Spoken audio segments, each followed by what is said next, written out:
ফার্স্টেই দেখো এই যে একটা হ্যালো বন্ধুরা, ওয়েলকাম টু মাই চ্যানেল। আমি সৌমিতা আবারও চলে এসেছি তোমাদের সামনে নতুন একটা ব্লগ নিয়ে। আজকে সকালবেলা উঠেই আমি কিন্তু গেছিলাম ছাদে। আর এখানে দেখো যে পেয়ারা গাছে কিন্তু অনেক ফুল এসেছে, জানি না কবে পেয়ারা হবে। আর পেয়ারা হলে না সত্যি কথা বলতে পাখিতে খেয়ে চলে যায়।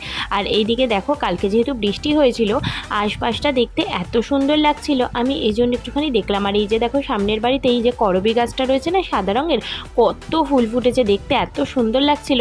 আর ওই যে দেখো আকাশটায় এত ভালো লাগছে কি বলবো, মানে এরকম দৃশ্য সচরাচর দেখার সৌভাগ্য খুব কমই হয় আমার, কারণ আজকে হাতে একটুখানি টাইম ছিল, সেই জন্য আমি দেখছিলাম। তো যাই হোক, তারপরে স্নান করে আমি চলে এলাম পুজো করতে। আর আজকে তো সোমবার আমার পুজো করতে একটুখানি সময়ই লাগে। তো এখন আমি সুন্দর করে ঠাকুরকে সাজাবো।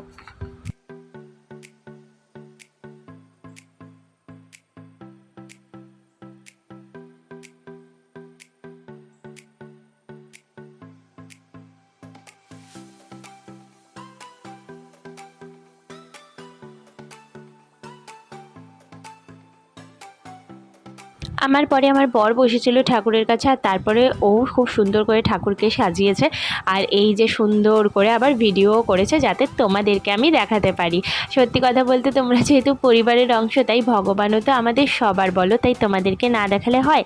আর আমি কিন্তু এদিকে বেরিয়ে পড়েছিলাম, ট্রেনে এত মারাত্মক ভিড় ছিল, তো সেখানে আর কিছু তোমাদেরকে দেখাতে পারিনি। আর এই যে দেখো এখন বাসের জন্য যাচ্ছি আমি। গরমে মুখ চোখের কি অবস্থা হয়েছে খালি দেখো। আর আমি স্কুলে চলেও এসেছি, প্রেয়ার কমপ্লিট হয়ে গেছে। আর এই যে আমি এখন বসে আছি।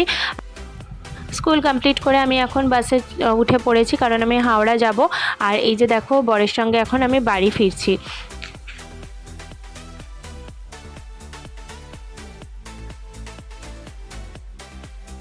বন্ধুরা বাড়ি ফিরে ফ্রেশ হয়ে তারপর কিছু কাজ ছিল, সেগুলো কমপ্লিট করে নিলাম। আর এখন আমি একটুখানি বসলাম আর ভাবলাম যে তোমাদের সঙ্গে একটা কথা শেয়ার করি। আজকে বাড়ি ফিরতে একটু দেরি হয়েছে, আমি ডক্টরের কাছে গেছিলাম। কয়েকদিন আগে একটু অসুস্থ হয়েছিলাম, তখন ডক্টর দেখিয়েছিলাম আর ঠিক হয়ে গেছিলাম। এখন আবার কদিন দেখছি একটু প্রবলেমটা হচ্ছে, এরকম 2 দিন ধরে। তারপর ভাবলাম যে এবার না অন্য ডক্টর দেখাই, যে কেন এরকম প্রবলেমটা বারবার হচ্ছে। তো আজকে যেই ডক্টরের কাছে গেছিলাম, উনি কতগুলো ওষুধ দিয়েছেন, আর এই কোর্স কমপ্লিট হওয়ার পর কটা টেস্ট দিয়েছেন।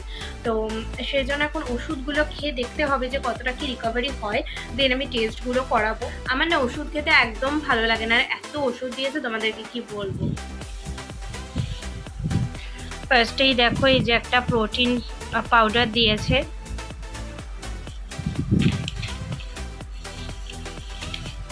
এটা তো ডক্টরের প্রেসক্রিপশন। এই যে ডক্টরের প্রেসক্রিপশন।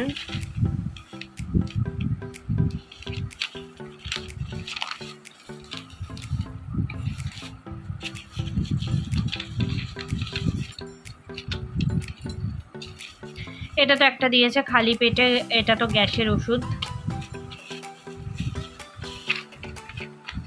এটা সকালে টিফিনের পরে। এটা আমাকে দোকান থেকে বললো ভিটামিনের ট্যাবলেট দিয়েছে, এই যে এরকম।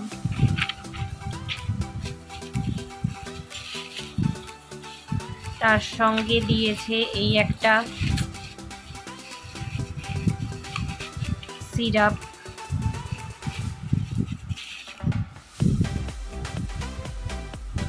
আর একটা দিয়েছিল ওষুধ, আর সেটা না আমি নেইনি, ওটা জেনারেলি আমাকে দোকান থেকে বললো ঘুমের ওষুধ। তো সেই জন্য আমি ঘুমের ওষুধটা একটু অ্যাভয়েড করতে চাই, যার জন্য আমি ঘুমের ওষুধটা নিইনি। তো এই ওষুধগুলো দিয়েছে, আর এইগুলো দেখেই আমার এত বিরক্তি লাগছে কি বলবো, আমার একদম ওষুধ খেতে ভালো লাগে না। চলো এখন ডিনারের টাইম হয়ে গেছে, তাড়াতাড়ি করে ডিনারটা করে নিতে হবে, আর তারপর ও যে ওষুধগুলো রয়েছে সেগুলো খেতে হবে। আর প্রোটিন পাউডারটা আমি এখনই আজকে খেয়ে নেব, মানে আজকে থেকে শুরু করব খাওয়া। সো চলো। আর ভ্যানিলা ফ্লেভার আমার একদম পছন্দ না, একদমই না, আমার জেনারেলি চকলেটটা বেশি ভালো লাগে। তো ওদের কাছে ভ্যানিলা অ্যাভেলেবেল ছিল, সেই জন্য আমাকে সেটাই নিতে হয়েছে। এখন ডিনারের সময় হয়ে গেছে। ডিনারে ছিল রুটি আর ফুলকপির তরকারি। তো ভিডিওটা আমি এখানেই শেষ করছি। কালকে তোমাদের সঙ্গে দেখা হচ্ছে নতুন ভিডিও নিয়ে। সবাইকে টাটা।